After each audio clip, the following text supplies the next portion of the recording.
Terminó la fecha 13 de las eliminatorias sudamericanas, muchachos, y es hora de analizar los partidos, los 5 partidos de esta fecha, como siempre, con un buen café. Quédense, que va a estar bueno. ¡Vamos! Buenas cafeceros, bienvenidos a Cafecito Gol, donde nos tomamos un buen café mientras hablamos de fútbol sudamericano. Mi nombre es Rafa y ha llegado el momento de analizar la fecha número 13 de las eliminatorias sudamericanas. Una fecha que ha dejado muchísimas cosas y que sobre todo nos ha dejado una tabla de posiciones partida que la vamos a revisar conforme vaya avanzando este video. Pero bueno, hoy es día de reflexiones, hoy es día de postpartidos, de análisis global de toda esta fecha y también análisis particular no solamente de cada uno de los encuentros, sino también de cada selección en el contexto del partido. Y quiero de una vez comenzar hablando del Paraguay-Chile, que fue el primer partido de toda esta jornada que nos dejó un poquito ver algo de cada uno de los encuentros, a diferencia de la fecha 14 que prácticamente van a ser todos a la misma hora, con excepción de un partido. Pues el Paraguay-Chile lo pude ver sin ningún tipo de inconveniente completo. Es un partido que gana Paraguay 1-0 con un gol a pelota parada, preparada, de laboratorio de Omar Alderete, que ya no es primera vez que marca en esta eliminatoria, lo hizo también para ganarle a Argentina. Una selección paraguaya que se ha hecho imbatible en Defensores del Chaco desde la llegada del técnico Alfaro, que acumula 15 de 21 puntos disputados hasta el momento.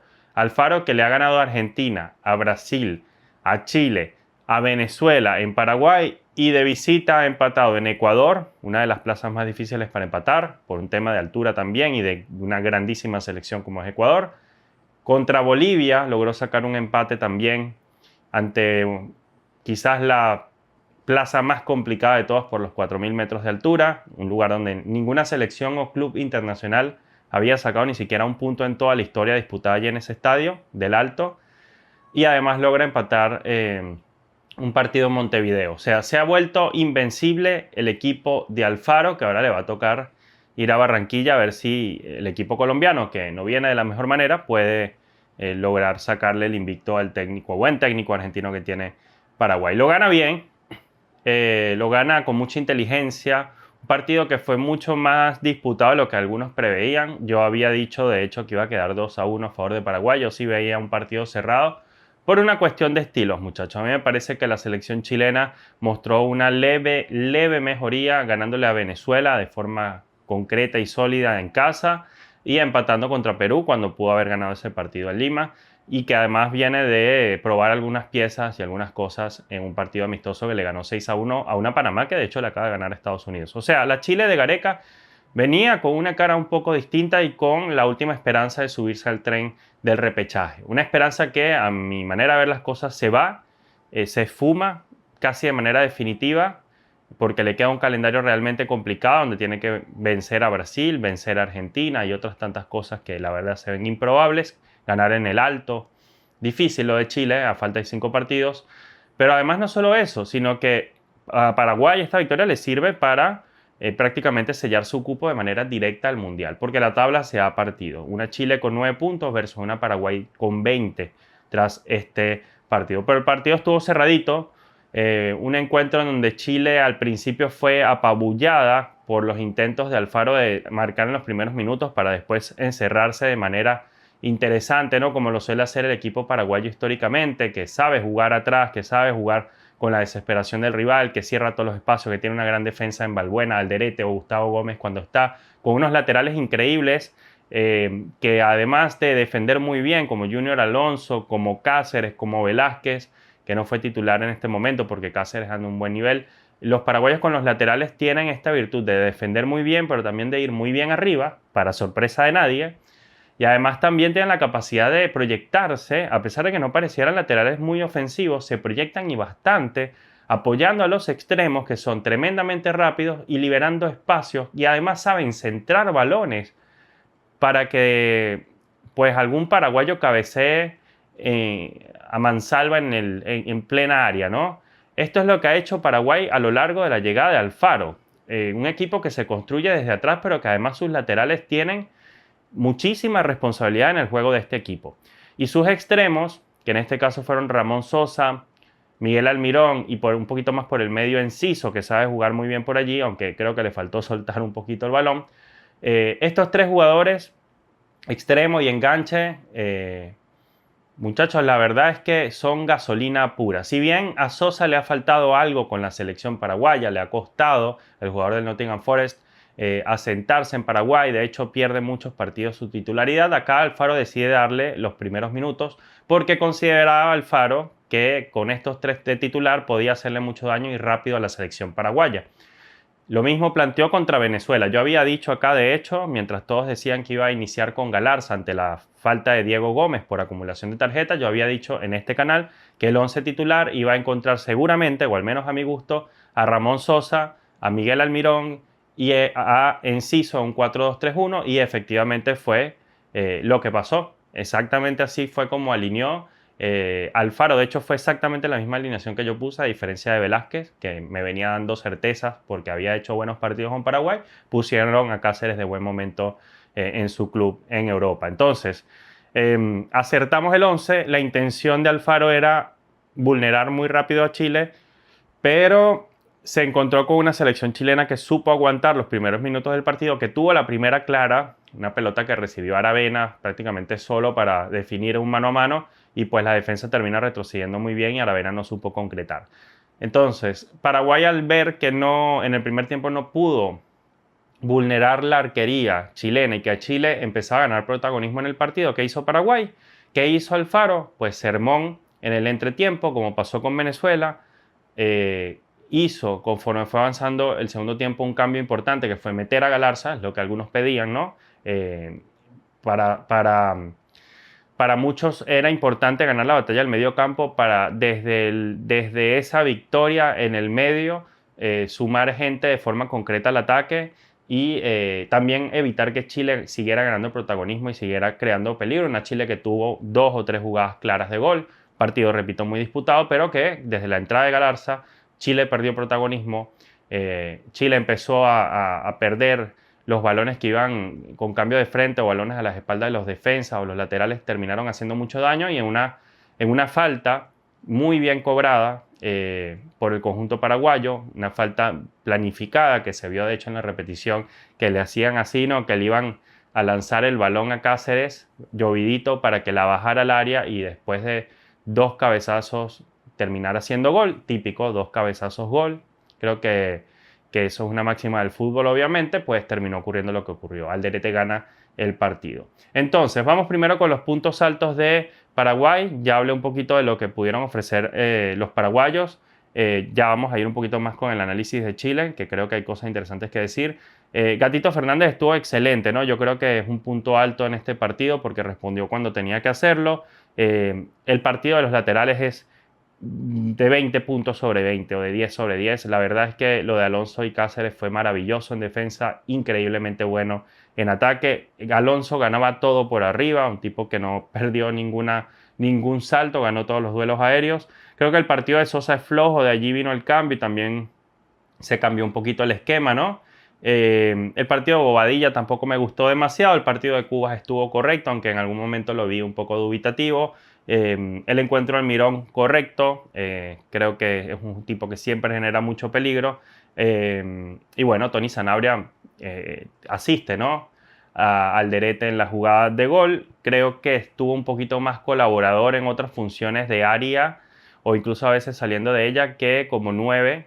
Incluso a veces parecía un extremo, se tiraba mucho por la izquierda, a veces aparecía por derecha, no siempre apareció en el medio. Creo que la intención era sacar un poquito a Chile del área y lo logró de buena manera. Y Enciso para mí fue de lo más flojito, sabiendo que aún así jugó un partido correcto. Eso con Paraguay. Me gustó el partido de Paraguay, creo que era un partido para ser así de inteligente, porque además Chile es de esas selecciones que pueden andar muy mal, pero que a Paraguay le suelen complicar incluso en sus mejores momentos, porque la selección chilena tiene un estilo que para algunos equipos es difícil de manejar. O sea, por ejemplo, selecciones como la paraguaya, selecciones como... O sea, selecciones que quizás no tienen las características del dominio de balón a lo largo de todo el encuentro. Una selección chilena que históricamente sabe manejar la pelota y sabe generar peligro, sumando muchos jugadores chiquitos y rápidos a la zona ofensiva. A selecciones como Paraguay históricamente le compiten bien. Tanto así que la eliminatoria pasada, ante todo pronóstico, la selección chilena ganó en Asunción y ya había ganado 4 de 6 partidos en Asunción en el historial de eliminatorias. Entonces creo que Alfaro entendió esto, entendió cómo venía Gareca, ¿no?, planteando este partido y pues logra revertir por momentos lo que podía ser una tendencia de empate, ¿no? Se veía que el partido podía quedar empatado. De hecho, Chile después lo fue a buscar o fue a buscar el empate y casi le sale. Pero para mí lo gana bien Paraguay. Chile. Creo que reacciona tarde esta selección. Creo que esta cara que está mostrando incluso en este partido, donde perdió, no fue tan negativa, pero creo que si la mostraba desde el inicio de la eliminatoria, esta selección chilena probablemente estuviera en puestos de repesca y no sería Bolivia o Venezuela las que estuvieran luchando más arriba. Creo que Chile, Perú, Bolivia y Venezuela están peleando por quién es la peor selección de las 4, o sea, quién es la mejor de las peores de estas 4, para ver quién se mete al repechaje, que la verdad desde el punto de vista competitivo han dejado mucho que desear en comparación a las que están arriba, en comparación a las primeras 6. Y la selección chilena se acordó tarde de encontrar un estilo de juego y además no es que lo haya encontrado del todo, creo que no han encontrado todavía el equipo, creo que hay muchas dudas con respecto al 11 titular, pero al menos dejan sensaciones positivas tarde, porque en los últimos 3 partidos ha dado la sensación de que Chile al menos ha podido ganar 2, el de Lima y el de Venezuela que lo ganó, y que este pudo haber quedado empatado si hubieran tenido un poquito más de tino con Aravena, que no tuvo para nada un buen partido. No me gustó el partido de Aravena. Hay un partido de Arturo Vidal que la verdad no se entiende cómo fue titular, sabiendo que Arturo tenía muy pocos minutos en el año. Dicho eso, muchachos, Gareca está muy cuestionado en Chile. Gareca es probable que no repita en junio. Yo me atrevo a decir que si no saca un resultado importante contra Ecuador o si no gana ese partido, es probable que la Federación Chilena busque negociar su salida, porque si bien no le sobra plata a la selección chilena, eso hay que decirlo a la Federación. Y Gareca no pareciera querer irse, parece que Gareca se quiere quedar y que lo echen para que sea indemnizado, al menos esa es la sensación que me da.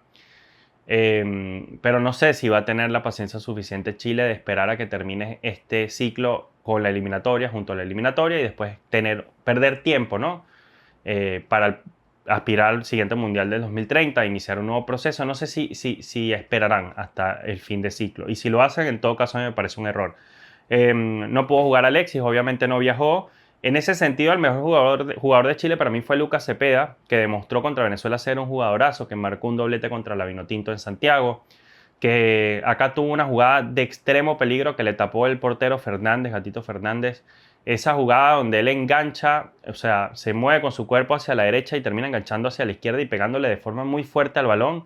Creo que es una jugada típica de él y muy difícil de descifrar, en donde tiene mucha responsabilidad si un lateral le pasa por derecha, en este caso Loyola, y Cepeda, que sabe jugar los dos perfiles, por derecha o por izquierda. Por derecha engancha y hace esa típica jugada, y por izquierda también es muy picante. Creo que este jugador no debería salir del 11 de la selección. Creo que es un jugador que, si bien puede o no estar pasando un buen momento en su club, es un jugador que demuestra ser jugador de selección y juega con esa tensión competitiva que se requiere en estos partidos. El partido de Pizarro es correcto, el partido de Vargas es muy sacrificado, estoy yendo adelante hacia atrás. El partido de Vargas es muy sacrificado, creo que no había manera de pensar que pudiera ser titular un jugador que en el área no iba a tener presencia ante las torres paraguayas, que además si sacaba a los centrales para mover un poco a Paraguay del área, después quién iba a entrar, o sea, no veía quién podía ser ese jugador que pudiera turnarse las funciones de nuevo, o al menos tratar de, mientras Vargas saliera, a entrar al área para, no sé, cabecear o llegar de sorpresa. La verdad es que no vi con mucha coherencia que jugara una persona pequeña como Vargas. Pudo haber jugado Sampedri, por ejemplo, o tener un jugador alto como Osorio, que además también demostró cuando entró que tenía cosas que ofrecer. A mí me encanta Osorio, si bien se dice que en la selección no lo ha hecho bien, creo que es un jugador que no se puede tener fuera del 11 titular, porque con una jugada te puedes trabar un partido. De hecho, el remate que pega Osorio tras driblarse a 2 paraguayos y la tapada que hace Gatito Fernández es impresionante. Es un remate, uno de los remates más rápidos y potentes que he visto en mucho tiempo, después de los de Valverde. O sea, es un balín que mete como si estuviera jugando en Bolivia, donde la pelota no tiene resistencia. y la verdad entró bien Osorio. Pero a mí no me gustó mucho la decisión de poner a Vidal. Es el que genera de alguna manera que el gol sea válido porque se queda enganchado en la jugada de pelota preparada de Paraguay, en el gol, y no sale del área, no sale para que hubiera fuera de juego y después termina pidiendo un fuera de juego quién sabe dónde. O sea, Arturo Vidal, claro, responsable de ese gol. Se nota que está lento, la jerarquía obviamente pesa, pero sí tienes ritmo competitivo. No es el mismo Arturo que enfrentó a Venezuela y a Perú después de haber hecho un gran papel en Copa Libertadores con Colo-Colo. Echeverría por lo general juega bien, jugador fundamental en el mediocampo chileno, obviamente con mucho despliegue en este partido, obligado por las circunstancias a veces a tener que apoyar en defensa, pero Echeverría es un jugador que a mí me gusta mucho. Suazo, para mí, mi jugador favorito de la selección chilena hace mucho tiempo, el lateral izquierdo tuvo un gran partido, buen partido digamos, quizás no gran partido, pero más que correcto. Paulo Díaz y Maripán. Quiero destacar a la defensa chilena que mostró mucha solidez. Si no hubiera sido por ese pequeño error de Vidal enganchado en la marca, yo creo que Chile pudo haber empatado este encuentro, pero Paulo Díaz y Maripán han mostrado el nivel que requería Chile desde el inicio de la eliminatoria. Repito, Chile se va a quedar probablemente fuera del Mundial porque reaccionan sus piezas tarde y porque Ricardo Gareca ha tenido un pésimo manejo de grupo, no ha sabido hacer la transición para la cual fue contratado en Perú y que ahora se quería replicar eso en Chile, transición de jugadores de antes a jugadores jóvenes, ha tenido mucho problema con la prensa, no ha calado bien en la hinchada y para mí pues es lamentable que Chile a estas alturas ya ni siquiera esté compitiendo. Por poco decir de Cortés, la verdad tiene muy poca responsabilidad en el gol. Entonces, partido parejo, un partido que yo me esperaba así. Estas eliminatorias siempre sorprenden porque nada se da como uno cree que va a ocurrir y el partido queda por diferencia de un gol a favor de Paraguay, como ya yo lo había pronosticado. Ahí pude acertar predicción, que por cierto voy a estar haciendo la predicción de la fecha 14, lo van a estar viendo al final de este video publicado. Vámonos entonces con la tabla de posiciones, muchachos, que ahí tenemos a una Paraguay que queda muy bien posicionada en el quinto lugar, 20 puntos, tranquila, cómoda, y vemos una selección chilena que es última de la tabla, como no pasaba hace años. La última vez que Chile estuvo ahí a falta de tan pocos partidos fue rumbo al Mundial del 2002, donde incluso quedó por debajo de Venezuela, que en ese momento bueno, era la cenicienta del continente. No es que haya dejado de serlo, pero bueno, al menos Venezuela después ha empezado y ha aprendido a competir un poco mejor. Vamos con el Brasil-Colombia. Un Brasil que sigue dependiendo de sus individualidades para resolver partidos, pero el tema es que sus individualidades son enormes, son estrellas mundiales. Lo que es el volanteo ofensivo y la ofensiva, la delantera de Brasil es una cosa que da terror a cualquier selección del mundo. Y una Colombia que demostró cosas interesantes, pero que también demuestra que no ha podido salir de esa dinámica negativa y de hecho termina perdiendo 3 partidos de forma consecutiva y ha perdido 4 de sus últimos 5 disputados al mando de Néstor Lorenzo. Ha entrado a una dinámica negativa Colombia a nivel de resultados, a pesar de mostrar cosas muy interesantes todavía a nivel de juego. Y el partido lo termina ganando 2-1 Brasil sobre la hora. Y lo gana con un golazo de Vinicius Junior, un golazo que sí que hay un leve desvío, que cambia un poco la trayectoria del balón. Está bien, pero es un golazo de atrevimiento puro que no es típico de Vinicius. Rematar desde fuera del arco no es algo que recuerde mucho de Vini, y menos desde esa distancia, pero termina acertando y al minuto 99 pues termina ganando la selección brasileña. Hubo mucho cuestionamiento de parte de la prensa y la hinchada colombiana al árbitro venezolano, que desde mi punto de vista paró mucho el juego, dejó de cobrar algunas faltas a favor de Colombia. Creo que no influye al 100% a nivel de resultado, es decir, me refiero, no hubo un gol que dependiera de una decisión arbitral. Se podría cuestionar, eso sí, la cantidad de minutos que se otorgaron al final, que se dio al final del partido. Por ahí pudiera haber un cierto cuestionamiento. Creo que 10 minutos es demasiado para lo que vi de este partido. Pero a mí lo que no me gustó el árbitro venezolano, más allá que en algunos momentos lo vi correcto, es que quiso ser muy protagonista, hablarle demasiado a los jugadores, tratar de parar cuando Brasil quería jugar rápido, eh, se enganchó con algunos jugadores colombianos y creo que por allí le da pie a Colombia entera para poder criticar este arbitraje. Creo que es algo que puede mejorar este árbitro venezolano. Dicho eso, vamos con el trámite del partido. Yo vi un partido demasiado parejo. Yo había dicho que este partido iba a quedar 2-2, pudo haber quedado 2-2 o 1-1 sin problema.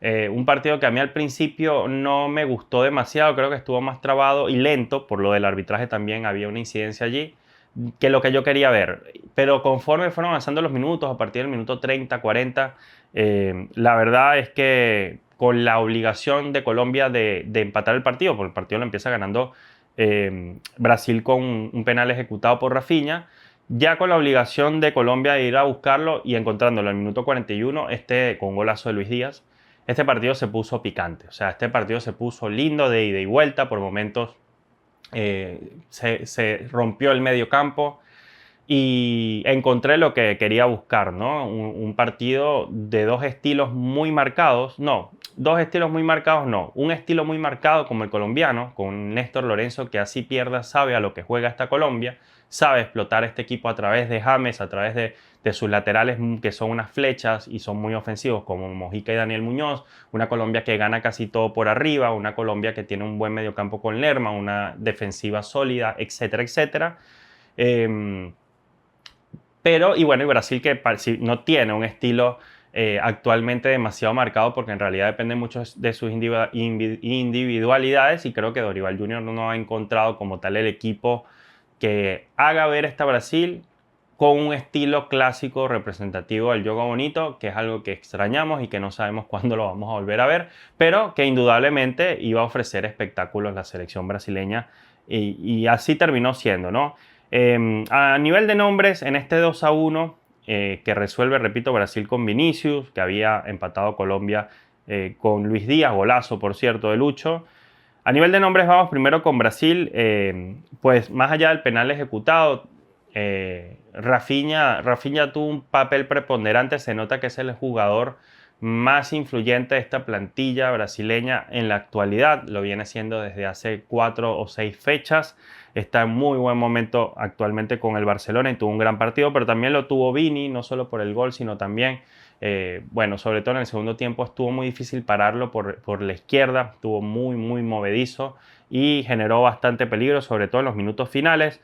De resto yo no sé si destacaría demasiado, menos de la defensa, creo que la defensa se vio comprometida por momentos, de allí quizás Magallanes fue el que mejor actuó, pero Marquinhos estuvo entre comillas correcto, pero no demasiado. Los laterales creo que a nivel ofensivo aportaron. Wanderson y Arana tuvieron un aporte ofensivo que por lo general a estos dos laterales no se les ve, pues no son laterales de esa vocación, pero que en este partido contra Colombia se mostraron un poco más a la ofensiva, pero en defensa sufrieron y bastante. O sea, se les hizo casi imposible parar a Lucho Díaz, se le hizo casi imposible detectar a James Rodríguez a la defensa y John Arias tuvo un partido bastante interesante. Destaco quizás también a Bruno Guimaraes ahí en el medio del campo, para mí fue el mejor de Brasil en este rol. Un poco desaparecido Gerson, creo que no se notó el peso que habíamos notado de Gerson en las fechas anteriores, ¿no? Por parte de Colombia creo que no fue el mejor partido de Daniel Muñoz, llegó un par de veces al área, pero no tomó las mejores decisiones, en defensa fue desbordado, le tocó bailar con la más fea, obviamente con Vini Junior, y no me gustó el partido de Daniel. James Rodríguez tuvo otra vez un partido correcto con la selección, metiendo una gran asistencia a Luis Díaz, un golazo, repito. Bien Luis Díaz, ¿no? Definiendo como se le pide en estas instancias, que por cierto casi siempre responde ante Brasil, que defina con mayor inteligencia las jugadas. Creo que acá fue el caso, no se puso a gambetear demasiado, reacciona de buena forma. Lejos de eso, lejos del gol, creo que Luis Díaz tampoco tuvo el mejor de los partidos.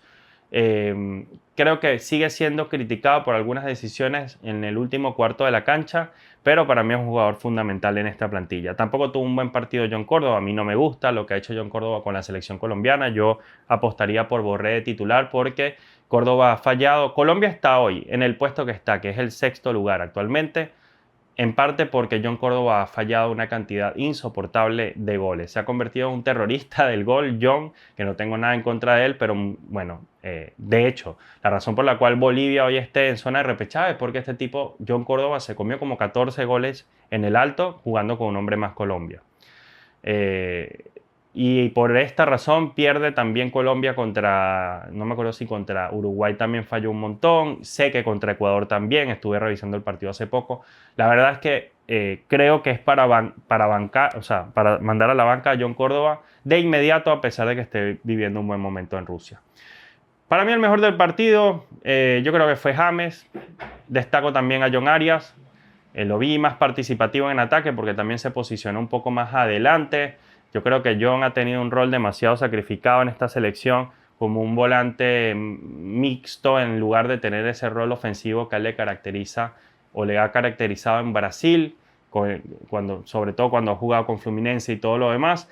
El partido de Davinson Sánchez fue bastante bueno. Creo que hay un antes y un después también para Colombia a nivel defensivo, sobre todo con la voz de mando de Davinson, cuando Davinson tiene ese choque con el portero brasileño Alisson. Ambos salen por conmoción tras ese golpe y los tipos quedaron tendidos en el piso. Davinson de hecho se desmayó y hubo momentos de tensión porque tuvieron que voltearlo, ponerlo de lado. Alisson quedó con la cara roja, un choque muy duro de cabeza que la verdad se pudo haber lamentado aún más. Afortunadamente no pasó a mayores. Esto también hay que decirlo. Miren, muchas cosas, ¿no?, que decir de estos partidos. Hubo 7 cambios para Brasil y esto tuvo que ver con que... yo decía lo de Gerson. Ojo que, claro, obviamente Gerson no se vio demasiado porque salió por lesión. Y se me había olvidado ese punto, ¿no? Obviamente por eso no lo detecté tanto. Sí, Gerson y Alisson salen por problema de conmoción tras un golpe, y cuando eso ocurre la FIFA te otorga la posibilidad de realizar un cambio adicional. Por eso, muchachos, Brasil no incumplió ninguna norma y pudo tener 7 jugadores de cambio en el partido. Brasil, muchachos, en la tabla de posiciones queda mucho mejor. Colombia mantiene ese declive, ¿no?, en las posiciones. Una selección Colombia que estaba en los primeros puestos de las eliminatorias, primero y segundo puesto, no primero, nunca estuvo en el primero, que está en el segundo, en el tercer puesto, ahora cae al sexto por detrás de Paraguay, que ya repito ganó, y la selección brasileña pasa al tercer lugar. Y no queda incluso en el segundo porque Ecuador, y ya vamos para allá, Ecuador le terminó ganando a la selección venezolana. Y aprovechamos esta mención de Ecuador para hacer la transición a ese partido. A ver, muchachos, cafeceros. La selección ecuatoriana en Quito le gana 2-1 a Venezuela. Un resultado mentiroso. Y de hecho, si no vieron el partido, es tan mentiroso el resultado que además llama la atención lo mentirosas que son las estadísticas, porque es un partido que Ecuador ha debido ganar 4-1, 3-1, 5-1, donde Ecuador fue ampliamente, tremendamente superior a la selección venezolana, que sí, hay que decirlo, era una selección bastante alternativa de la Vinotinto porque el Bocha Batista decidió guardarse sus principales piezas para una final que va a tener prácticamente el martes contra Perú. Puede ser ese partido Venezuela-Perú el más importante de la historia del fútbol venezolano, porque si Venezuela gana ese partido se va a meter en los papeles de verdad, porque después Venezuela enfrentaría a su rival más directo en casa, además en Venezuela, en Maturín, que enfrentaría a Bolivia después de ese partido contra Perú, y esto permitiría que Venezuela encadene 6 puntos de manera consecutiva, además sacando probablemente a Bolivia por momentos de la zona de repechaje. Entonces el partido de Venezuela contra Perú es tan importante que el Bocha se guardó piezas, algo que no me molesta demasiado, se guardó piezas para enfrentar este partido contra Ecuador. Y sale bien parado, entre comillas, del resultado, porque un 2-1 no es un 5-1 que después te destruye la moral para una selección que tiene 9 partidos sin ganar. Es durísimo ya, tenía 8, ahora tiene 9, es durísimo perder, pero no es lo mismo perder 5-0 que 2-1. Pero a mí me preocupa algo más allá del resultado, porque repito, y lo quería puntualizar, este resultado es engañoso. Ecuador le pasó por encima a Venezuela en los primeros minutos de juego, 45 minutos, Ecuador tuvo 81% de posesión de balón, 83%, una cosa así. una locura. Venezuela no olió la pelota en todo el primer tiempo, se dedicó a defender de forma timorata, yo diría que hasta irresponsable por momentos, porque decidió ceder el balón por completo y encomendarse a la Virgen a ver si las cosas le salían. Yo creo que cuando tú sales a jugar así un partido de fútbol, así sea, con un equipo sustituto, vas a perder. Yo sí creo que Venezuela ha debido ser un partido defensivo. Creo que entendiendo la circunstancia de que Venezuela tenía a 3 de sus 11 titulares habituales, Venezuela tenía solamente quienes podían ser, entre comillas, titulares, a Cristian Cáceres Jr., a Rafa Romo como arquero, a Cáceres en el medio y a Salomón Rondón como delantero. De resto, todos en Venezuela suelen ser suplentes, incluso Telasco Segovia. Y si está Telasco, entonces no estaría Cristian. O sea, Venezuela jugó sin Yangel, se reservó a Savarino, Soteldo no fue titular los primeros 60 minutos de partido, sin los dos laterales de John Aramburo de la Real Sociedad, sin el lateral izquierdo pues está lesionado Navarro, sin los dos defensores titulares, sin los suplentes de los defensores titulares. O sea, Venezuela, la verdad, no enfrentó este partido con lo mejor que tenía. Sí, es verdad, pero incluso yo creo que si jugaba con los titulares, este partido lo hubiera ganado Ecuador, porque Ecuador, incluso después de ir ganando 2-0, pudo tener el 3-0, falla un penalti, lo tapa Romo, le tapa el hat-trick probable a Ener Valencia, que fue el jugador del partido. Pero Venezuela, incluso con el equipo titular, este partido lo hubiera perdido, porque Ecuador decidió bajar el ritmo del partido. Se cansó también el equipo por jugar en la altura. No están acostumbrados, sí están más acostumbrados que los venezolanos a la altura, correctamente. Obviamente sacan resultados allá, incluso a veces por encima del rival, porque el rival no tiene esa habitud, o no está habituado, perdón, a la altura. Ecuador, ya estos jugadores no están al 100% habituados, pero tienen esa memoria fisiológica que les permite afrontar estos partidos, al menos en los primeros minutos, de mejor manera y ahogar al rival, pero se cansaron igual. Después del minuto 70, Ecuador estaba cansado, no podía más, y Venezuela ahí, con algunos cambios, marcó el 2-1 con la entrada de Yonder Cádiz, y tuvo la última con Soteldo, que si Soteldo embocaba bien al arco, este partido hubiera quedado 2-2 y hubiera sido una locura, porque con todo lo que hizo Ecuador, esto era para golear a Venezuela, y más bien al final, no sé si la palabra es que lo terminó sufriendo, pero estuvo a nada de empatar Venezuela. Y esto a mí me da algo de tranquilidad, porque quizás anímicamente el equipo no queda tan golpeado, pero me da terror también, porque yo no quiero creer, o no me gustaría creer, que este grupo está contento con el resultado obtenido, que fue no ser goleado en Quito. Yo creo que hay mucha preocupación, al menos de mi parte, por lo visto en este partido. Como venezolano, esta selección no me representó. Creo que no es una selección que muestra signos de que va a mejorar. Yo estoy altamente preocupado y no estoy para nada claro de que le pueda ganar esta selección a Perú en casa, porque lleva 9 partidos sin ganar y creo que el Bocha Batista ha perdido el rumbo. Ya vamos a profundizar un poco con respecto a eso. Quiero irme nuevamente al trámite del partido para no perderme, y quiero hablar un poco de Ecuador. Un Ecuador en donde casi todos estuvieron de forma brillante.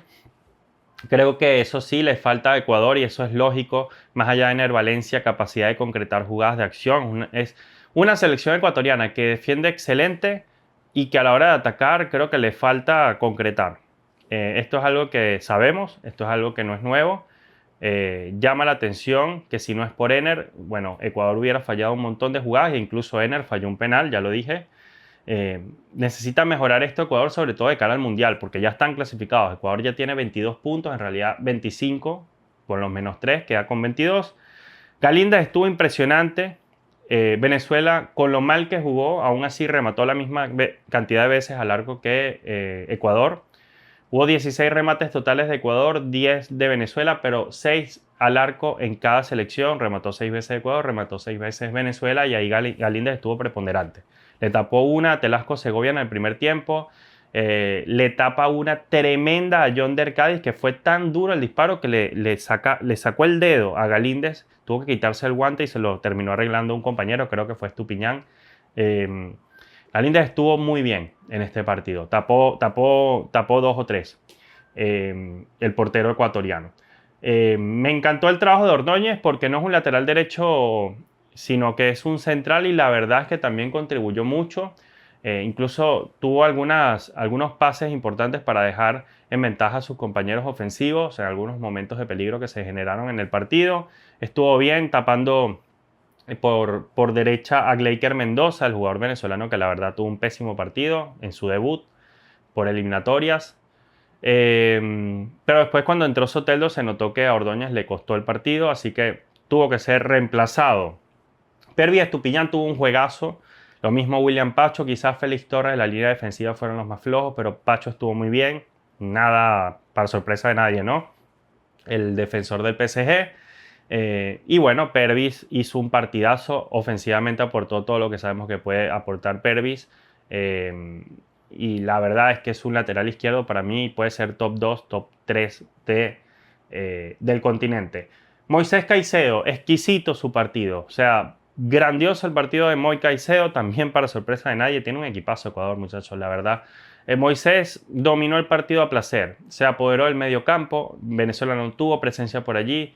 Era intimidante por momentos lo que podía ofrecer allí en defensa Moy, pero además después en ataque hizo algunas jugadas tremendas. Por ejemplo, un pase de primera a 3 dedos, o sea, le da con la parte exterior del pie para ponérsela a un jugador ecuatoriano que después la devuelve al área. Creo que fue Pervis que la devuelve de cabeza al área para que Valencia fallara un gol que era cantado, que hubiera sido el 1-0 en ese momento.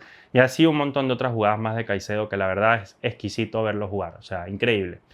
Pedro Vite, jugador clave en este partido, creo que fue el mejor de la cancha, es el que mete la asistencia para el primer gol, es el que destraba el partido y creo que en casi todos los momentos del encuentro Pedro Vite estuvo acertado. Aquí tuvo 94% de precisión en los pases y tuvo 77. Mira la cantidad de pases que dio este tipo en el encuentro, tocó la pelota 94 veces.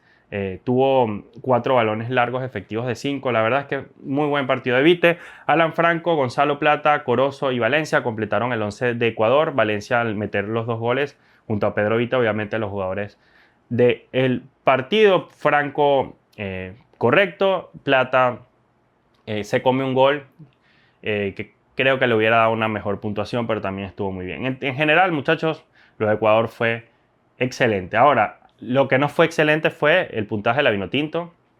¿Qué vamos a decir? Salomón Rondón no pudo hacer absolutamente nada, desgastado ante tanto pelotazo, y eso se veía venir porque Venezuela no tenía presencia de robo de balón en el medio campo.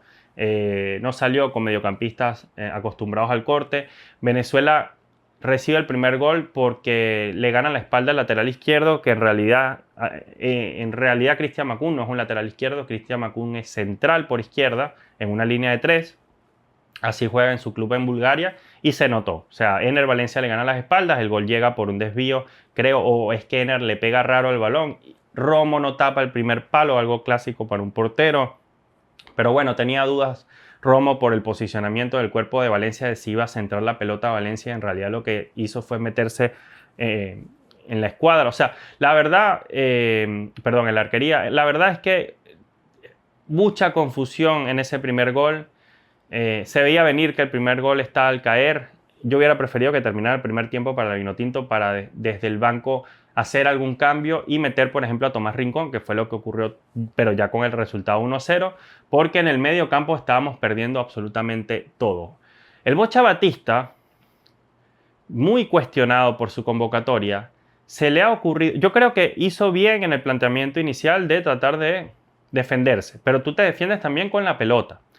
No solamente metiendo a todo el mundo atrás, sino que cuando la tengas, calmar un poco las cosas. Y el Bocha Batista ha decidido en este partido meter a 2 debutantes por eliminatorias y meter en defensa a un tipo que solamente había jugado medio partido en su vida por eliminatorias, que lo hizo hace mucho tiempo contra Brasil.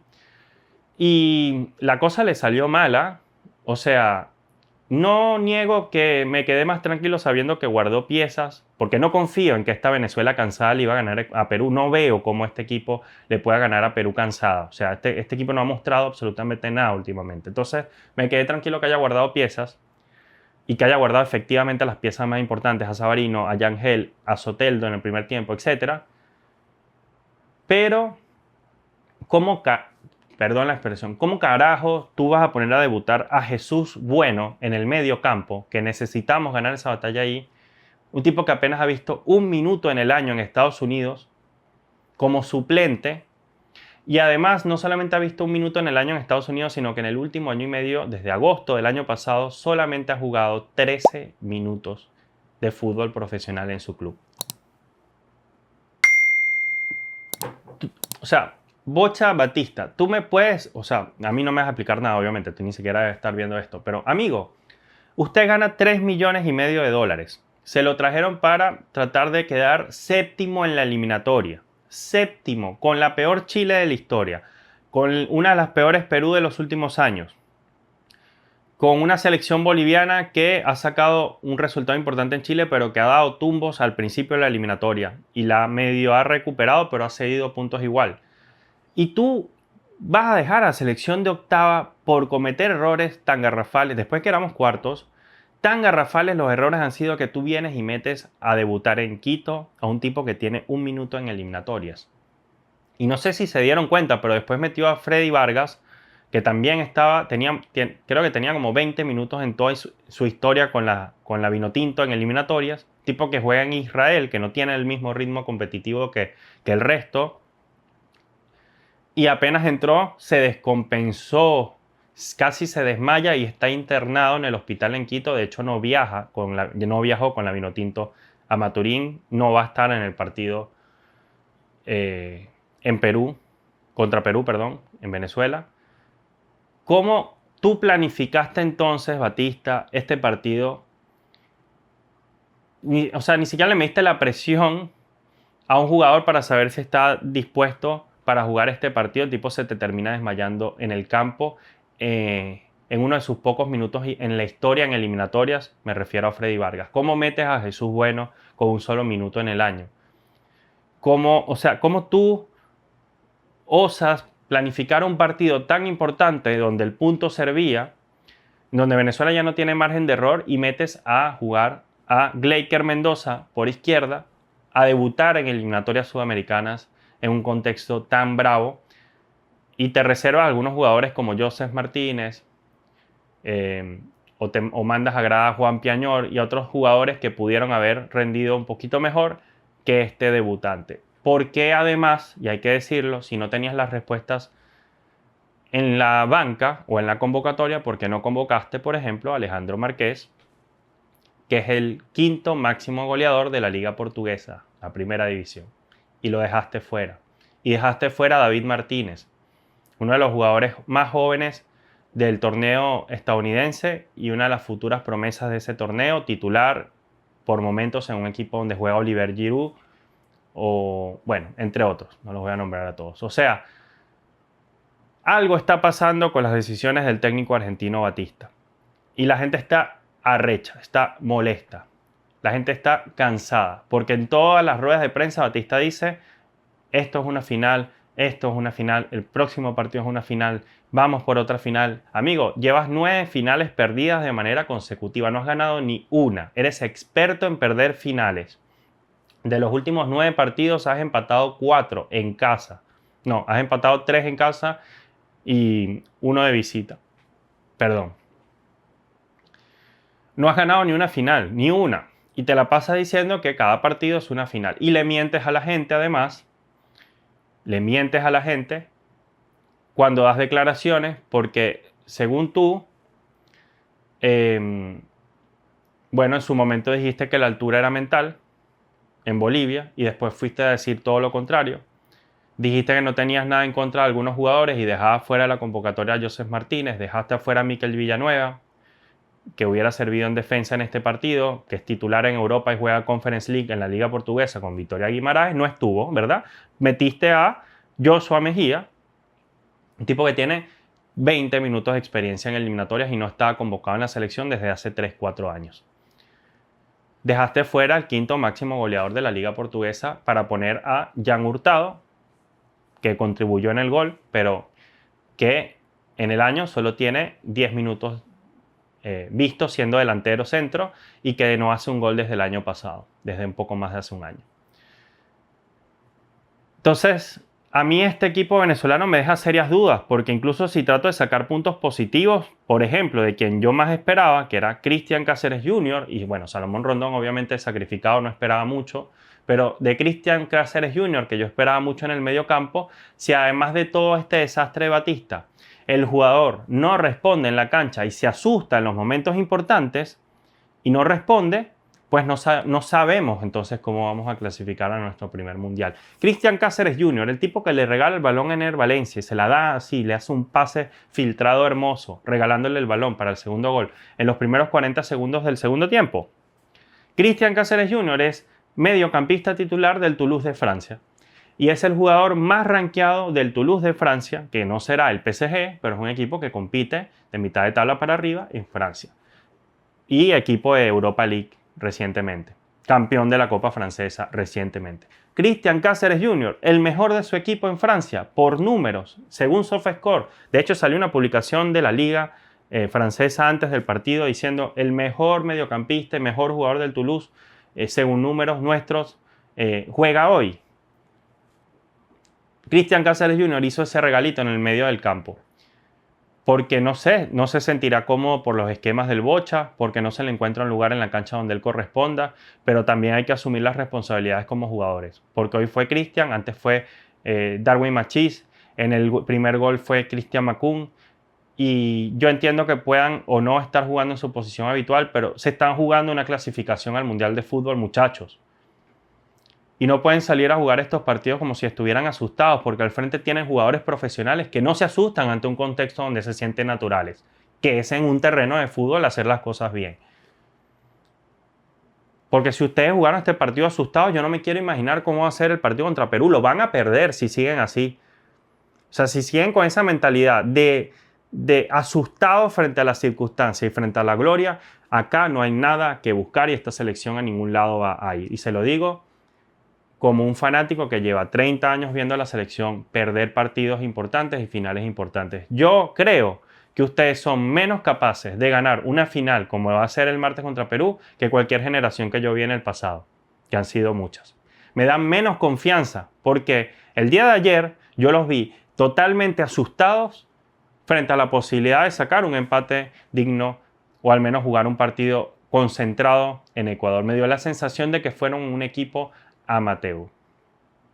Y yo quiero perder esa sensación de cara a ustedes. Yo sé que ustedes tienen talento, sé que son muy buenos jugadores en sus clubes, pero yo no les veo a ustedes la garra y las ganas de ir al Mundial de Fútbol. No se las veo, no se las veo. El problema es que la eliminatoria es tan benevolente que pareciera que Bolivia, Perú,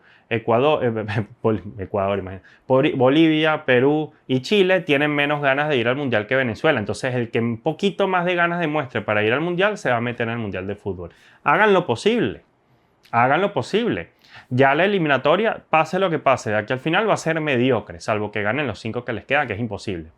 Ya va a ser mediocre. Ya de la mediocridad no vamos a salir. No me importa. Quiero ir al Mundial para que se quite la generación futura de esa mochila que ustedes son responsables de quitársela de una buena vez por todas. Han tenido todo a favor, inversión, dinero, han tenido un centro de alto rendimiento de primer nivel, han tenido al técnico que ustedes quisieron tener porque obviamente cuando se fue Pekerman y estafó a la federación, bueno, al menos eso dice, no tengo pruebas, pero es lo que se dice, se llevó una plata de la federación y hubo un rollo federativo con él y todo lo demás, y Lescano y todo eso que nos habían advertido los colombianos. Después de todo ese desastre, los jugadores decidieron quedarse con el Bocha y respaldarlo hasta el final. Pues entonces, con el Bocha Batista y el Bocha poniéndose las pilas, llévenos al Mundial de Fútbol. Y clasifiquen al repechaje y clasifiquen... y en el repechaje demuestren lo que tengan que demostrar, pero no podemos seguir siendo la única selección que a una Copa del Mundo no va y que después del partido las declaraciones, por ejemplo, de Eduard Bello sean, es que creo que teníamos algo de miedo en el primer tiempo y le teníamos miedo a la pelota, pues eso fue lo que dijo. ¿Cómo vas a tener miedo a la pelota, amigo? Estás jugando fútbol, es tu profesión. Si quieren me mandan a mí a jugar. Yo, obviamente, si yo hubiera sido jugador de fútbol, me meto en la cancha y juego yo. Pero no soy, los jugadores son ustedes y los responsables entonces de vestir la camiseta, de sudarla y sacar resultados son ustedes. No puede ser que todas las selecciones, es más, si Bolivia se mete al repechaje, Venezuela va a seguir siendo la única selección que desde el 2001, que fue cuando empezó la generación Vinotinto de Richard Páez con todo este boom Vinotinto, desde el 2001 entonces todas las selecciones de Conmebol habrán ido al menos al repechaje, menos Venezuela.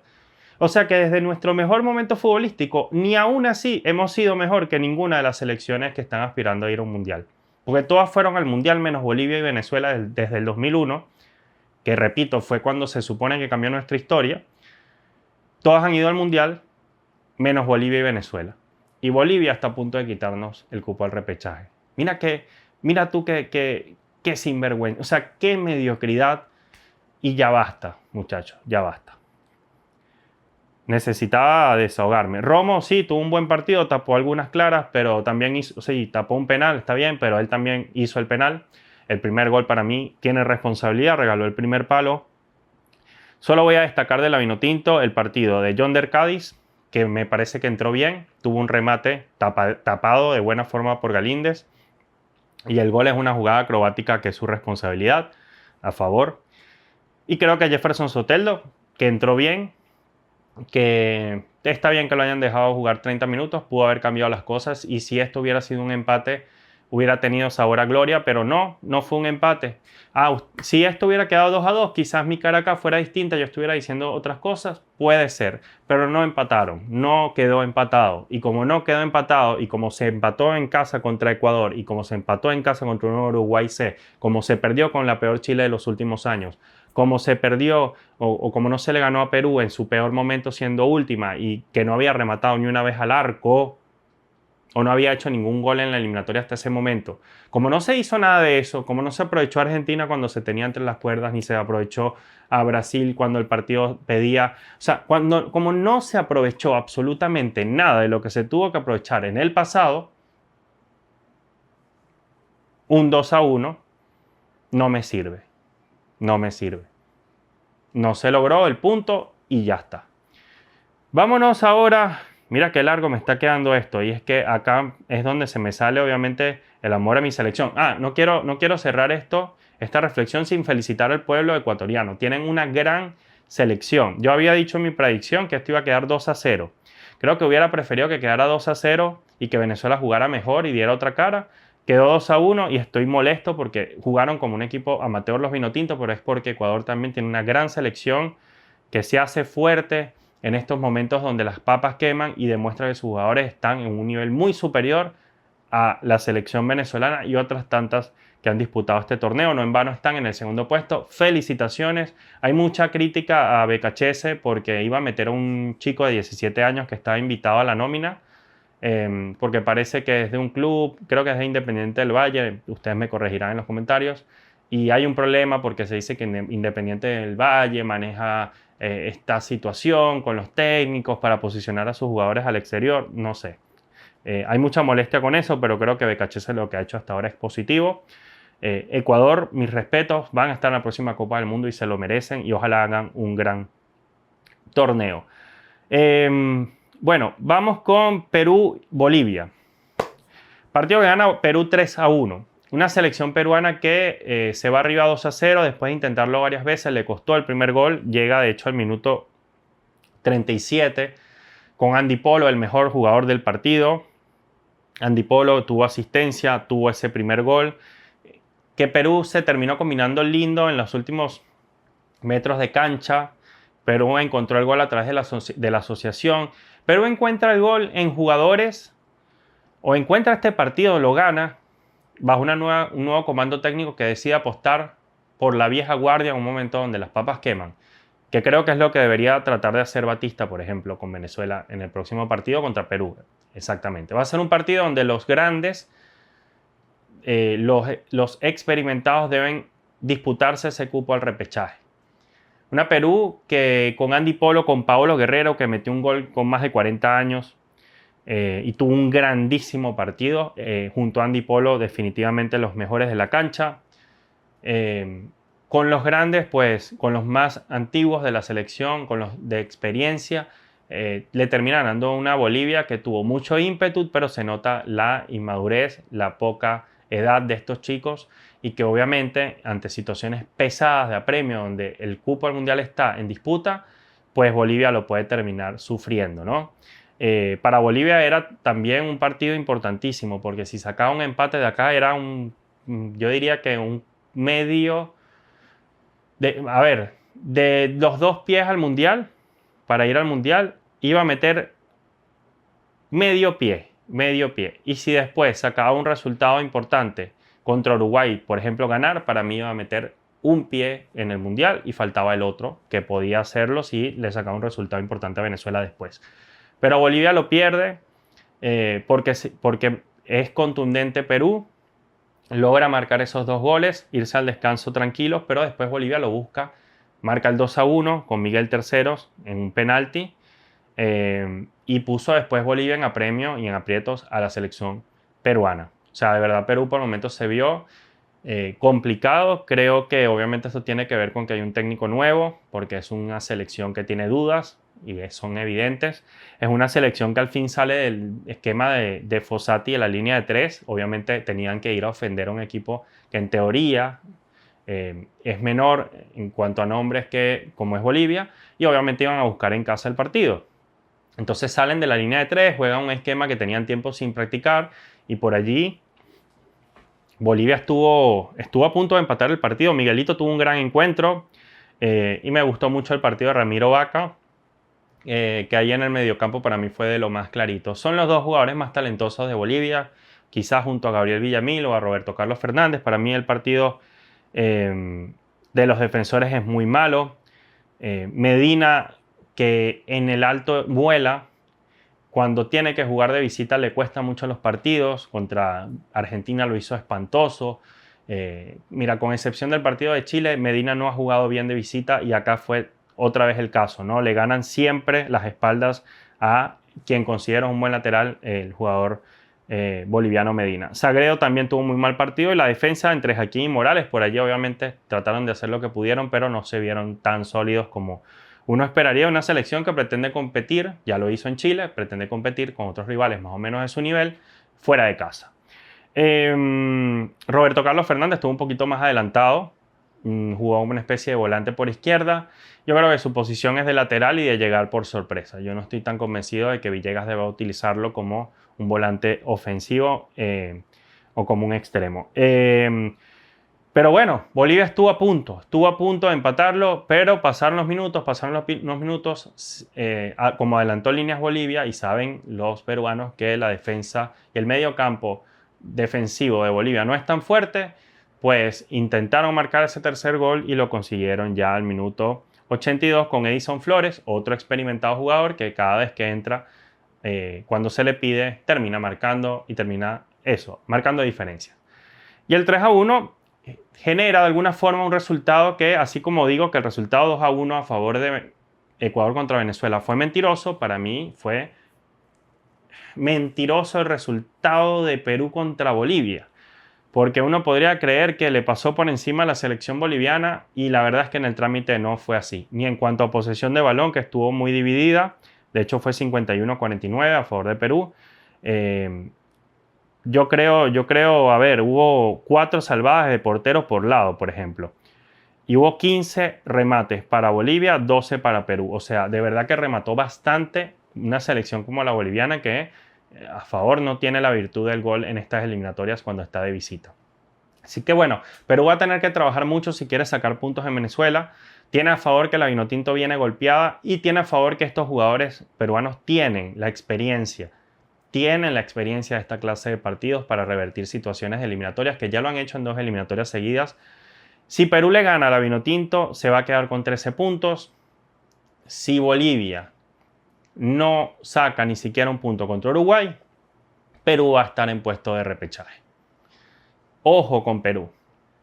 Ojo que con Perú se va a jugar un partido de vida o muerte, una final contra la Vinotinto el próximo martes. Galese estuvo muy bien en el arco, Advíncula estuvo bastante bien como lateral derecho. A mí me hubiera gustado ver algunos minutos a Oliver Sone, que lo he visto hacer buenos partidos por allí. Garcés respondió bien en la defensa. Abraham para mí de lo más flojito. Me gustó el partido de Carrillo. Yo creo que desde lo posicional y quizás no estuvo tan claro con el balón, pero desde lo posicional contribuyó bastante en el ataque peruano. Movió mucho a la defensa también. Un jugador que puede ser cumplir labores defensivas, labores ofensivas, puede ser volante, puede ser mediocampista, puede ser lateral. Es polifuncional, y de esa manera se mueve en el terreno durante el partido. De hecho, es un todo, miren acá lo que muestra SofaScore, el mapa de calor, es un todocampista Carrillo. O sea, estuvo en todos lados en el encuentro, y yo creo para mí eso es fundamental. Tapia en el medio campo estuvo bastante regular, esperaba un poquito más de él en el partido. Para mí es uno de los mejores jugadores de Perú, por algo está hace tiempo en las ligas europeas. Se salvaron todas las tarjetas amarillas. Ojo, ningún jugador suspendido para la próxima fecha, al menos, no sé si Zambrano por roja le toque. No, creo que ninguno. Creo que todos van a estar a disposición contra la Vinotinto y Venezuela lo propio. Lograron salvarse todos de una suspensión. Y bueno, ya decía que el partido de Polo y de Guerrero es para enmarcar un muy bonito partido de ambos. El partido de Reina también fue interesante, se le pedía un partido así en selección hace mucho tiempo y lo pudo lograr contra un rival que Perú sabe que históricamente es inferior y que hoy demuestra Perú que está en el llano al menos y defendiendo su casa en condiciones de meterle 3 goles y así sufra el partido, terminar ganándole un encuentro disputado de manera cómoda. Vamos a cerrar con el Uruguay-Argentina. Antes me tomo lo que me queda de café. Perdonen muchachos, pero así esté frío el cafecito, muchachos. Esto es cafecito Gol. Aquí hay que justificar este video con buen café. Espero que ustedes también estén tomando cafecito, muchachos. Y suscríbanse, que uno aquí está, que si una hora hablando y a veces ni un like le dan. Dale like y suscríbete. A mí me dijeron mis panas que saben de algoritmo que si usted le da like este video va para arriba. Lo gana Argentina, le devuelve el golpe a la selección uruguaya, le gana Argentina a Uruguay en Montevideo. Ya había ganado Uruguay en Buenos Aires, 2-0. En esta ocasión el partido lo destraba Thiago Almada con un gol al ángulo. O sea, un golazo de esos que sabe hacer Thiago, que tiene una gran pegada. Es un 10 clásico Thiago Almada y ha demostrado que en esta selección puede rendir. Ya había marcado, de hecho, un gol anteriormente. Quiero tratar de recordar si fue contra Bolivia. En uno de los últimos partidos que tuvo la selección argentina, Thiago Almada tuvo una buena participación. O fue en Copa América. En fin, Thiago viene haciendo las cosas bien. Creo que cuando no está Messi es un jugador en el cual se puedan parar Scaloni de cara al futuro para hacer cosas interesantes. Esta selección argentina sigue demostrando que es la mejor del continente. No pierde el ritmo, es una selección que puede haber perdido algunos partidos, pero que la verdad es muy intensa, es muy complicado ganarle el medio campo a esta selección. Mira que Uruguay tiene unos mediocampistas de élite, pero la selección argentina tiene un mediocampo consolidado, o sea, Enzo, McAllister, De Paul y siempre sumando un jugador de carácter más ofensivo, bien sea Nico González o el día de ayer Simeone, creo que jugó Paredes el día de ayer. De hecho fue un 4-2-3-1. Pero bueno, ese tribote o esos 3 jugadores allí en el mediocampo. Ayer no jugó, mira, jugó De Paul. Estoy chequeando porque no lo recuerdo en el partido. Sabes que no lo ubico. Sí, no jugó De Paul ayer. Sabes que no sé si habrá sido por un tema de lesión. No sé qué pasó allí, pero ayer no jugó Rodrigo. Pero bueno, cuando está De Paul igual responde muy bien, es el motorcito de la selección y tiene un muy buen mediocampo Argentina. O sea, quizás no pareciera de buenas a primeras que esta selección argentina tiene, no sé, por lo menos el mediocampo ofensivo que tiene la selección brasileña en cuanto a nombres y a figuras en la actualidad, rimbombantes, un Rafinha, qué sé yo. Pero mira, Julián Álvarez es una maravilla de jugador. No solamente es un 9, ayer fue indetectable. Si me preguntan, para mí fue mi favorito en el partido. Además de haber dado el pase a Almada para el gol, Julián sabe salir del área. Julián es un defensor más. Julián roba pelotas al arquero. Julián no para de correr este tipo y además posicionalmente siempre está bien ubicado. Hubo una jugada donde participa en el medio del campo y tras un robo se lleva el balón y termina generando un peligro tremendo en el área contraria. La verdad es un delantero que la verdad no puedo entender cómo pudo prescindir de él el Manchester City en un momento donde se le necesita, ¿no? Un momento donde pudo haber marcado diferencias en el equipo inglés. Hizo bien el Atlético de llevárselo, de que tenga el protagonismo que está teniendo y a la selección argentina le está viniendo de maravillas. Ayer no estuvo Lautaro Martínez, pero Julián Álvarez respondió el doble. El doble. Y me encanta lo que Argentina ha venido generando. Lo de Scaloni es histórico. Yo creo que ya se puede estar hablando de una de las mejores Argentinas de la historia. Para algunos ya lo es. Lo que ha conseguido es tremendo. Bicampeonato de América, campeonato del mundo.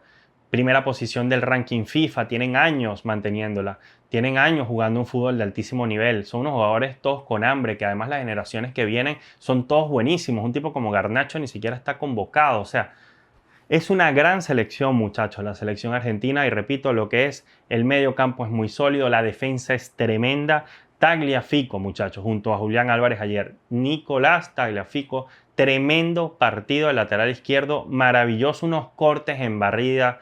Qué gran partido, de verdad, qué gran partido. Además que fue bravo, ¿no? Porque a mí también me da risa, yo a veces veo, yo vivo en Argentina, yo veo los comentarios de las redes sociales y es como, la sensación es que el argentino ya se aburrió de ganar fácil, entre comillas. Para mí no ganaron fácil, fue un partido muy jodido, como era de esperarse. Ya vamos a hablar de Uruguay.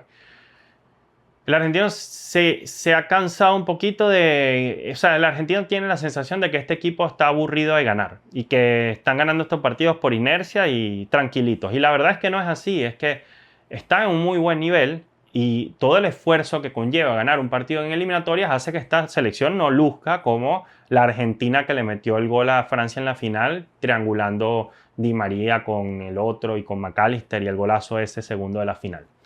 No vamos a ver una selección argentina así todo el tiempo. La selección ha mutado. Messi no es el mismo. Messi no siempre juega los partidos. Ahora no está convocado por lesión a veces por cansancio, porque se va a retirar pronto. Ya no está Messi, ya no está Di María, ya no van a estar los mismos nombres, no tienen la misma edad.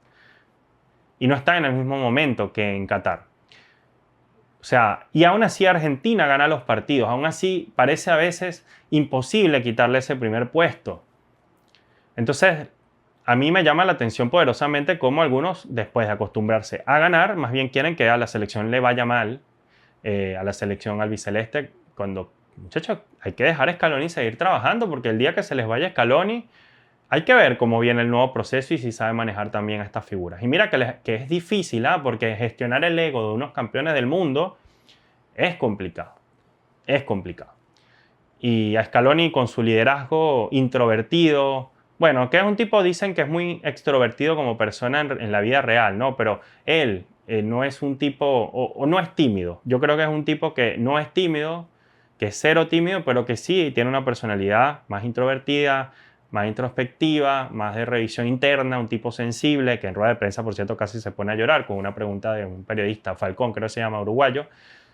Y esas características han hecho que el grupo le crea y que tenga a Argentina donde lo tiene hoy en día. El partido de Otamendi y Romero fue más que correcto, el más flojito fue Molina, el Dibu Martínez cuando tuvo que estar tuvo un buen partido el Dibu. McAllister y Paredes muy bien. Me gustó lo de Simeone en los minutos que estuvo. Enzo Fernández tuvo unos muy buenos remates al borde del área y desde fuera, y creo que tuvo un partido también más que correcto. De Uruguay, muchachos.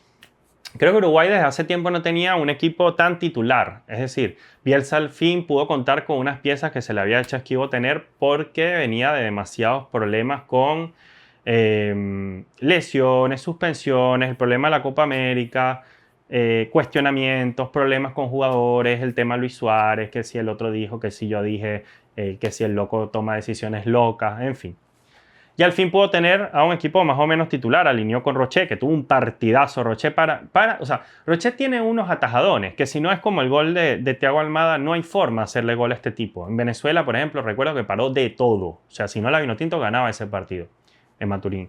Rochet a veces parece Superman con el tema de las paradas. De verdad, para mí, top 3 porteros de Sudamérica fácil, fácil. Con Nández por derecha, que se llevó una amarilla, Araujo, recuperan a Araujo, al fin vuelve Ronald a la selección uruguaya, me dio mucha alegría. Josema Jiménez, partido correcto, la verdad, y Matías Olivera, claro, el lateral izquierdo en este partido. Creo que es una línea de 4 sólidas que fácilmente titular en Copa América, por ejemplo. Al fin la recuperan, al fin tienen esa tranquilidad, esa solidez defensiva y solamente pudo ser vulnerada, a pesar de que Argentina tuvo aproximaciones, pudo ser vulnerada con el misil de Thiago Almada al ángulo. Inatajable y con comba de paso. En el medio Valverde, que sale en el segundo tiempo, creo que al minuto 70. Para mí una bielzada, ¿no? Sacar al mejor jugador, uno de los mejores jugadores de América hace años. Porque a lo mejor no está jugando el mejor partido de todos, a lo mejor no está cómodo, a lo mejor la crítica de que tiene el uruguayo hoy en día hacia Valverde es válida, porque no ha demostrado tener siempre sus mejores partidos, pero contra Uruguay te salvó las papas. O sea, contra Uruguay, muchachos, metió un gol muy importante para un empate clave para las aspiraciones de Uruguay de seguir en los puestos altos de la tabla. Ya Uruguay está prácticamente clasificado. Dale confianza y que llegue hasta el último minuto, porque con un remate de Valverde de fuera del área te puede empatar el partido, Bielsa. Y lo sacaste, no tuvo el mejor partido, puede ser, pero es Valverde, loco, déjalo jugar los 90 minutos. Bentancur, buen partido. Un tipo que no siempre es titular en esta selección, creo que ayer se gana el puesto, o al menos, no es que se gane el puesto, un tipo que puede ser titular en varios partidos, ¿no? Pero me gustaría verlo más en el 11 de inicio. Arrascaeta creo que sí es un jugador que queda debiendo y que creo que ante las opciones que suele tener Uruguay en el medio campo, yo preferiría, por ejemplo, un Nico de la Cruz, que ha demostrado más con la camiseta uruguaya, que genera mucho más peligro en ataque, que genera más desconcierto en la defensa del oponente, etc. No me gustó mucho el partido de Arrascaeta, de hecho también fue cambio. Pelistri hace rato que no anda tan bien. Se ha perdido un poco este jugador que desde el premundial del 2022 avisora o enseñaba cosas interesantes. Creo que se ha perdido un poquito su fuego. Y bueno, si tengo que rescatar a uno, no va a ser a Darwin Núñez. Creo que ayer no aportó demasiado. Creo que ayer no estuvo tan bien. Creo que en los primeros minutos sí Uruguay generó más peligro. Uruguay fue más punzante, sí obligó a Argentina a irse un poquito atrás. Darwin Núñez sí tuvo mucha presencia en los primeros minutos de juego, pero después se diluyeron tanto Pelistri y Darwin Núñez. Yo tendría que destacar en todo caso a Araujo, a Maxi, que es un extremo que a mí me gusta mucho, pero que yo siento que es medio lagunero, y ayer apareció más que alguno de sus compañeros, sobre todo a nivel de querer ganar el partido, de querer mostrar garra, de pelear con los argentinos, de demostrar esa garra charrúa que hace falta en partidos bravos como este. Yo creo que Uruguay extrañó a Manu Ugarte. Creo que Manu Ugarte fue artífice en parte de que ese combinado uruguayo que ganara en la Bombonera 2-0 pues se llevara esa victoria. Creo que Uruguay le faltó meter un poco más ayer. Pero bueno, Argentina lo termina destrabando, muchachos. Lo termina destrabando. La genialidad de Thiago Almada concreta un partido que creo que es justo para la selección albiceleste. Los uruguayos se fueron molestos, terminaron pitando a Bielsa y a su conjunto. Hay molestias con respecto a este equipo, que además va a tener una parada muy brava en Bolivia. Los bolivianos deben estar un poco preocupados quizás porque jugar en el Alto contra un Uruguay molesta por la derrota contra Argentina, no se lo deseo a nadie. Así que va a ser un partido bravo donde la verdad Uruguay, si se pone las pilas, puede sacar cosas interesantes de la altura. Y si no, créanme que Bielsa, a pesar de que Uruguay le cuesta mucho la altura, quizás es la selección que más le ha costado jugar allí desde hace años. Ni siquiera Venezuela. Venezuela una vez ganó y una vez empató. Y la vez que ganó fue con un equipo totalmente B. Uruguay, si no gana ese partido en el Alto, ojo con Bielsa de cara a junio. Ojo. Y bueno, creo que hablé de todo, muchachos. Hablé de todos los partidos. Revisemos la tabla para cerrar este cafecito que miren, aquí había café. Ya no hay. Argentina primero con 28 puntos. Ecuador segundo con 25. Le quitamos 3 de Byron Castillo, 22. Pero tiene 25 en teoría. 7 victorias de Ecuador. 7. Después de Argentina, que tiene 9, es la segunda selección más ganadora. Brasil se mete en el tercer puesto, que si me preguntan, Brasil va a terminar en el segundo puesto en esta eliminatoria. Porque Brasil es Brasil.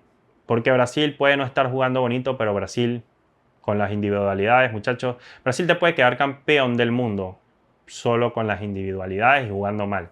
Quedaron campeones del Sudamericano sub-20 jugando horrible y perdiendo 6-0, empezando con Argentina, y después lo ganaron con individualidades. Brasil es Brasil. Pero bueno, Ecuador segundo, Brasil tercera con 21. Uruguay es cuarta con 20, por eso Uruguay le urge ganarle, en realidad están cómodos, pero ganarle a Bolivia le va a representar prácticamente ya estar en el Mundial. Paraguay es quinta con 20 puntos. Paraguay va a ir a Colombia. Paraguay va a tratar de ganar ese partido en Barranquilla. Ojo, porque si Paraguay gana y Uruguay no gana, va a pasar Paraguay al cuarto puesto. Ojo con eso. Y Brasil va a jugar contra Argentina. Así que si, por ejemplo, empatan y Paraguay gana, ojo, y se va para arriba Paraguay al tercer puesto y quizás hasta el segundo. ¿Por qué? Bueno, porque Ecuador juega con Chile y es en Chile y Ecuador ya podría estar un poquito más relajado y por allí saca un empate Chile, qué sé yo. Ojo con Paraguay, que es quinta con 20 puntos. Lo de Alfaro es tremendo. ¿Cómo le ha cambiado la cara a este equipo que tiene 5 victorias, 5 empates y solamente 3 derrotas? Colombia, sexta con 19 puntos. Es una de las selecciones que ha caído de forma más abrupta en la tabla. Pasó del segundo al sexto puesto después de Copa América. Y necesitan ganarle a Paraguay para recobrar la confianza. Porque ya están prácticamente clasificados. Además, a Colombia le queda Perú y Bolivia en casa. Van a clasificar a la Copa del Mundo de forma directa. Pero hasta Colombia quiere competir en el Mundial. Y como lo viene haciendo, le puede costar un poco más. Bolivia. Aquí viene el lío, muchachos. Ya los primeros 6 clasificados. Dudo que no sea así. 7, 8, 9 y 10. Bolivia séptimo. Bolivia tiene 13 puntos. La selección boliviana que gana todo en el alto, o la mayoría, la selección boliviana que pierde todo de visita, menos a Chile, que ya Chile le ganó, tiene un punto más que Venezuela, que es octava, con 12. Y tiene 3 puntos más que Perú, que es novena, con 10. Y tiene 4 más que Chile, que ya es imposible que en esta ocasión, en esta doble fecha, pueda aspirar al repechaje. Tiene 9 puntos Chile, es última. Vamos a ver los partidos que quedan en esta ronda para ver cómo se puede dar la cosa. Bolivia-Uruguay, ya les decía, ¿no? Si Bolivia gana, Bolivia va a asegurar estar en puesto de repechaje de aquí hasta junio. Mantener su posición frente a Venezuela, pase lo que pase. Este va a ser el primer partido de la jornada. Si Bolivia gana, quiere decir que Uruguay se va a quedar en 20 puntos. A Uruguay lo van a pasar seguramente otras selecciones. ¿Por qué? Porque Colombia y Paraguay juegan entre ellos y los dos están al acecho de ese puesto de Uruguay. Así que partido importante para ambos. Yo creo que acá nadie va a dejar absolutamente nada fuera y Bielsa va a buscar la victoria. Bolivia necesita la victoria. Chile-Ecuador. Chile, para mí ya pasó el último tren, pero en casa Arturo Vidal ha dicho que necesitan ganar este partido. Creo que se lo cree de verdad. Y los jugadores son así, son competitivos y creo que Chile mostró una cara contra Paraguay en Asunción que permite creer que este partido puede quedar empatado, que este partido Chile, si lo hace perfecto, lo puede ganar ante una selección ecuatoriana que ya está más tranquila. Pero para mí lo debería ganar Ecuador. Vamos a hacer esta predicción. Recuerden, al final de este video la van a conseguir. Pero bueno, si gana Chile haría 12 puntos. Se acercaría un poco el tema repechaje, más allá que le quede un calendario horrible, durísimo. Si gana Ecuador se va a meter en la Copa del Mundo ya así casi que definitivamente. Partido interesante de ver. Venezuela-Perú es la final del mundo para ambos. O sea, si Venezuela gana este partido de forma contundente, yo voy a poder creer que esta Vinotinto puede alcanzar el punto de repechaje, el cupo de repechaje. Si Venezuela hace los 3 puntos, va a demostrar que al fin, en un partido clave, da el golpe sobre la mesa que ha faltado toda la vida. Este es el partido, no hay otro, no hay otro. Si Venezuela gana después le toca a Bolivia en casa, recibir a Bolivia en Maturín, que la última vez que pasó eso con la peor Venezuela de los últimos años, que quedó recontra última en esa eliminatoria, Venezuela le metió 5-0 la última vez que estuvieron en Maturín. Con una Venezuela que no le había ganado a nadie. 5-0 ganó esa vez. Así que para la Vinotinto es clave. Pero si Perú gana y Bolivia no gana, si Perú gana en Venezuela y Bolivia no gana, o Bolivia pierde, mejor dicho, Perú va a ser séptimo. Así que este es el partido clave para todos. Colombia-Paraguay, ya lo decía, un partido donde pueden escalar hasta, por ejemplo, Paraguay gana, tiene 23 puntos, podría superar a Ecuador, por ejemplo. Podría quedar en el segundo puesto, por ejemplo, si Argentina le gana a Brasil. Y lo propio, bueno, Colombia también puede escalar nuevamente posiciones. Y el colofón, lo más importante del día, Argentina-Brasil, sin Messi, sin Neymar, pero con muchas cosas y mucho fútbol que ofrecer. Partidazo para ver si Brasil se puede acercar a la Argentina ya en el primer puesto y para ver si Argentina definitivamente ya compra su pasaje a la Copa del Mundo. Argentina se clasificó ya al repechaje oficialmente, gana este partido y va a estar en la Copa del Mundo. Ya eso es inevitable, pero matemáticamente necesita 3 puntos más. ¿Lo podrá conseguir contra Brasil en casa? Veremos. Gracias, muchachos, por acompañarme con el cafecito. Se acabó.